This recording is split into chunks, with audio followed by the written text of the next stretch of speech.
আসসালামু আলাইকুম রহমতুল্লাহ। আশা করি আপনারা সবাই ভালো আছেন।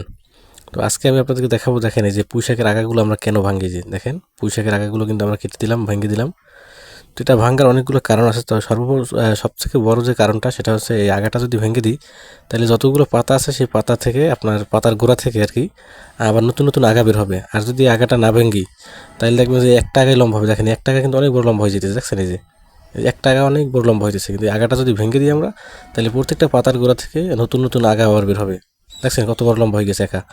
আগাটা ভেঙে দিলাম, দেখেন এই যে আগাটা ভেঙে দিছি। এবার দেখা যাবে যে প্রত্যেকটা পাতার গোড়া থেকে নতুন নতুন করে আগা বের হইতেছে, নতুন নতুন শাক বের হইতেছে। তো পুঁই শাক যারা চাষ করেন বা চাষ করবেন বা যাদের আছে তারা ঠিক এই কাজটা করবেন। যখন একটু লম্বা হবে তখনই আগাটা ভেঙে দেবেন, দেখবেন যে প্রত্যেকটা পাতার গোড়া থেকে আবার নতুনভাবে নতুন শাক, নতুন আগা, নতুন পাতা আবার গজাইতেছে। যেটা আপনার জন্য অত্যন্ত লাভবান হবে।